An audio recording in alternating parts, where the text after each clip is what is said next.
about how they expect him and a big decline to come from him because, he wasn't the one who was making the magic. Apparently, a lot of Leaf fans believe that Marner was the guy who kind of led the charge on that top line over the course of the last couple of years. And don't get me wrong, like Marner is obviously a big part of the success that Austin Matthews has had. And I'm not saying that he's not going to miss him at all, but to an extent where people are literally thinking that this guy's going to be a 30-goal, 70-point guy. Like, that was literally the stat line that a guy told me yesterday. So, 30 goals, he won't score more than 70 points. I'm like, are you crazy?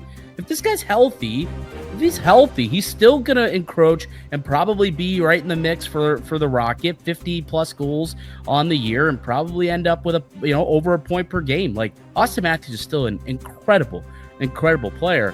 But it's interesting. It sounds as though, and this is the question that I want to ask you. Maybe we can get to this on the other side here. But is this a prove-it year for Austin Matthews, that he can drive a line and produce like a top 5 player in the world without an all-world winger passing him the puck and setting him up for those opportunities? Let's answer that question on the other side. You're listening to the Locked On Leafs podcast, part of the Locked On Podcast Network. It's your team every day. Today's show is brought to you by Game Time. Have you ever decided last minute to head to the ball game with friends or family? Maybe it's a game day and you suddenly realize you want to be in the stands. That's exactly where Game Time comes in. It's the easiest way to grab last minute tickets without the stress. With the money you save on tickets, you can splurge on food, drinks, merch, even invite a bigger group to come with you. Game Time makes it possible. Game Time makes buying tickets fast and simple. Price on the app actually drop the closer you get to first pitch. And they've got incredible last-minute deals, clear CPUs, and a lowest price guarantee that takes the worry out of buying. The Blue Jays are buzzing. You're going to want to get down to the Dome to watch a couple of games. Make sure you check out Game Time and use the code LOCKEDONNHL for $20 off that purchase. Terms apply. Again, create an account, redeem the code LOCKEDONNHL for $20 off your first purchase. Download the Game Time app today. Last minute tickets, lowest price guaranteed. Welcome back into the Locked On Leafs podcast. Mike DiStefano, Dave Morisuti with you as we are each and every Monday, Wednesday, and Friday for the next couple of weeks. And then we're back to 5 days a week, Monday through Friday, once training camp kicks off in the middle of September. But I asked you this, Dave, right before we went to break. Is it a prove-it year for Austin Matthews without Mitch Marner? What do you say to that question? I think it is, just because of the noise around his whole offseason, the outlook without Marner.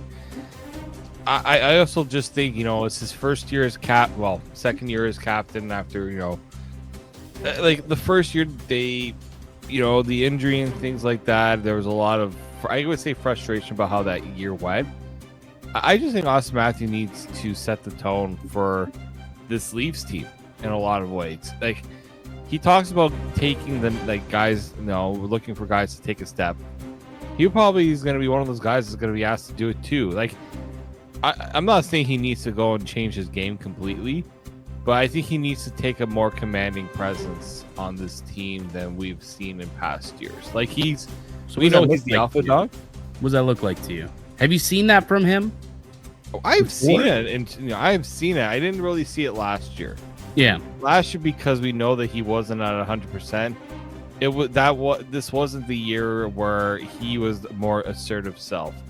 He's got to get a little more selfish, getting to those scoring areas. I do think that he's got to be the one to be the more dominant puck movers. Like, he's got to be the one with the puck on his stick a bit more.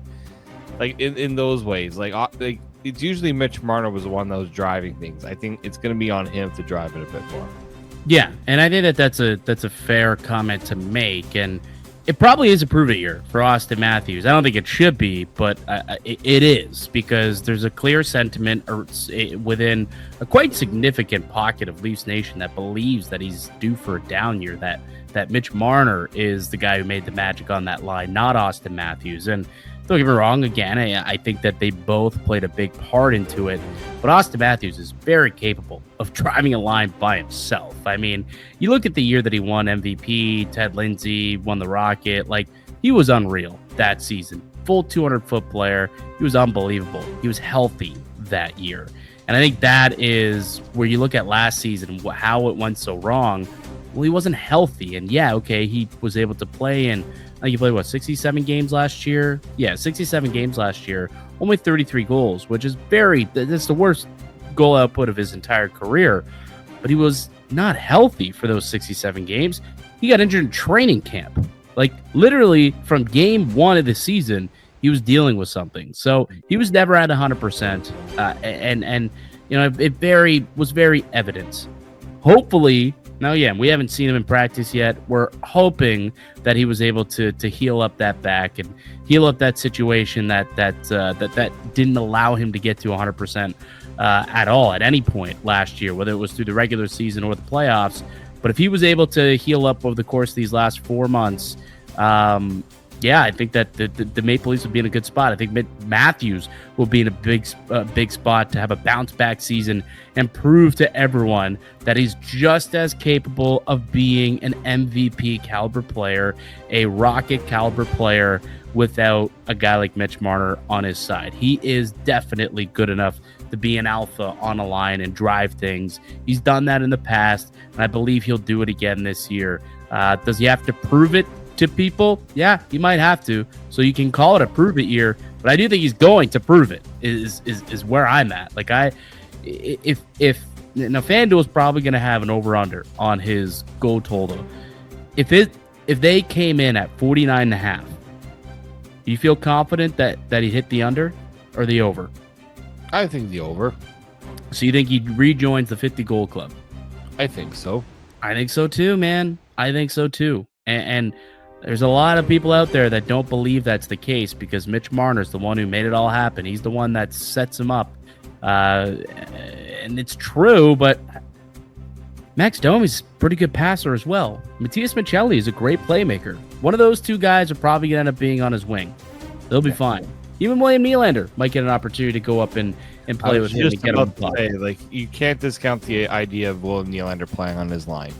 Yes. Yeah. I think he'd be totally fine.